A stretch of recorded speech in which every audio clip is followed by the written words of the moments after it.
What's going on, everybody? Welcome to our downtown studios. I'm your host, John Ramdeen, alongside my pal, Robin Black. In 2016 has just gotten started, but when you look at the welterweight division, we saw what happened at UFC 195 with Robbie Lawler and Carlos Condit. We still don't get a great picture. We don't get a good understanding of what's going on because the fight was so close. There's people out there that believe that Carlos Condit won 3 of the 5 rounds. Some people are calling for a rematch. Carlos Condit is contemplating retirement. Tyron Woodley wants his shot. Rory McDonald is ready to go. Damian Maia was supposed to have a grappling match with Nick Diaz at Metamoris. For some reason, Nick Diaz can't participate. Do they drug test there? Do they 420 test? I don't think they do. They shouldn't.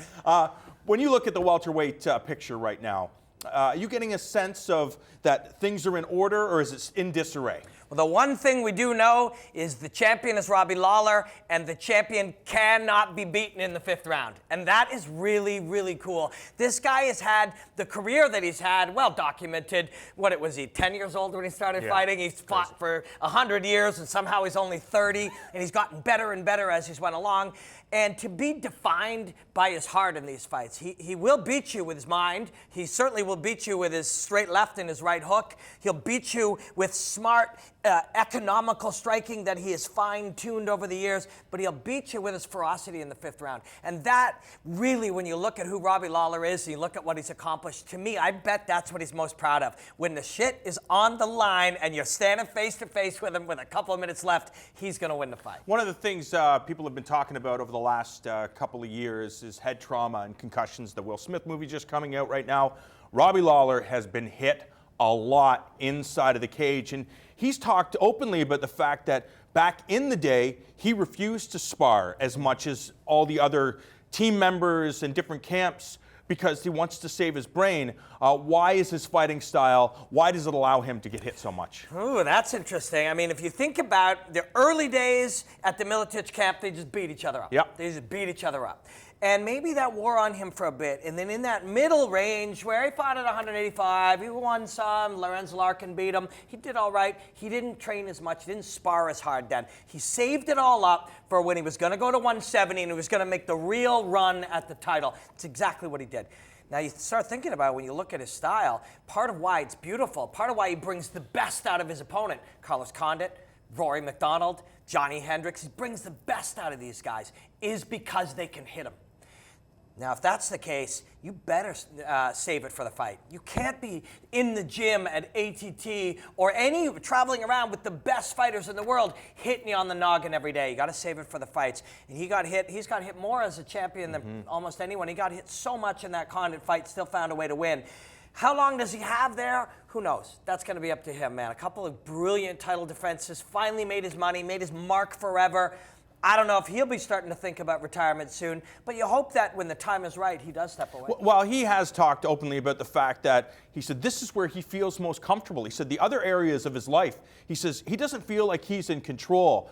In mixed martial arts competition and the training, he says he goes into cruise control mode. This is where he's at most home because this is what he's wanted to do since he was a little kid when he started watching martial arts movies and he was studying martial arts as a young child. The goal was to be the greatest fighter that you can possibly be. And I know it's a personal journey because not everybody can execute all the techniques that they need to perfectly. So Robbie Lawler feels that he's not as close to perfect as he can be because you're always growing as a martial artist, but he's figured out the Robbie Lawler style, and he said until his body starts breaking down, or he's not having fun at this sport anymore, he's going to continue to chase his dreams. And I think that's what we all want to do. Yeah. I mean, that's what we're here to do, is try to get as good as you can at whatever it is you love doing.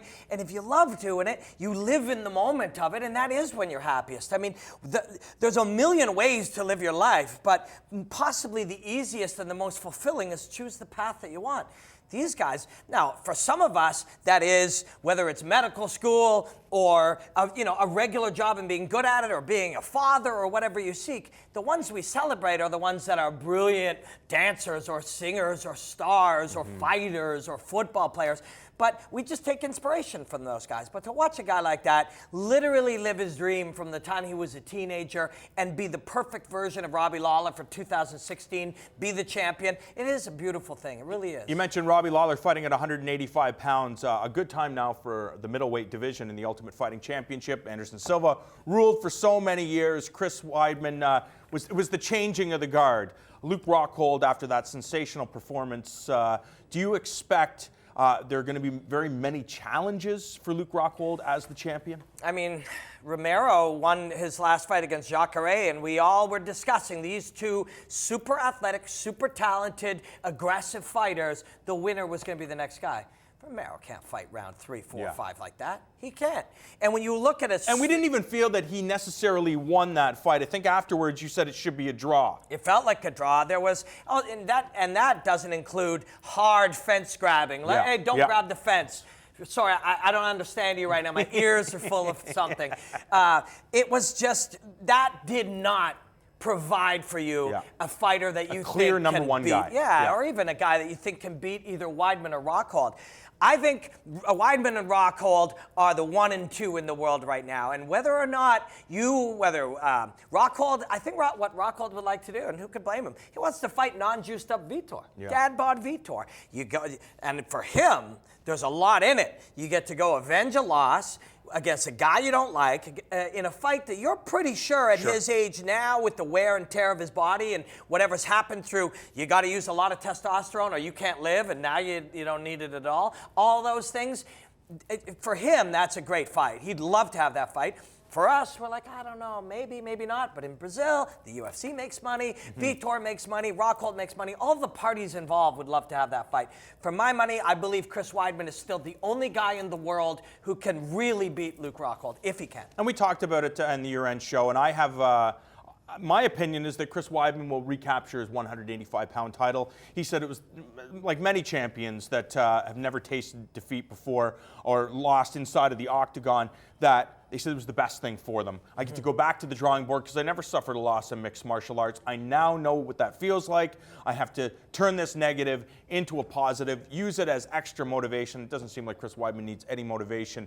But and what's strange about the whole situation is he's not looking at that, what many people call the error, going for that spinning technique where Luke Rockhold capitalized, and it was the beginning of the end from there. Chris Weidman says, I had a great performance, and I just didn't come up on top in this fight. He also did say that he didn't feel himself in there. That's up to you. That's something he's going to keep working on. Chris Weidman was on the front end of this movement towards mental strength, mental power, changing how fighting was done. Ronda Rousey, when she was on, you knew she was unbeatable because she knew she was unbeatable. When she lost to Holly Holm was the more powerful, more skilled, more confident fighter and broke that shell because it hadn't been developed through hard work. It hadn't been developed through evidence. Weidman was the same thing. Weidman lost at the elite collegiate level to be national champion of wrestler. He used that to train himself to be mentally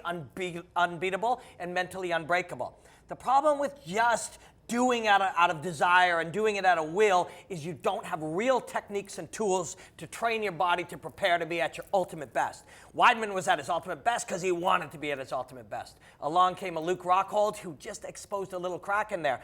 First time in his life, when he won fights on a week notice with a cold, and he never said, I never felt like myself.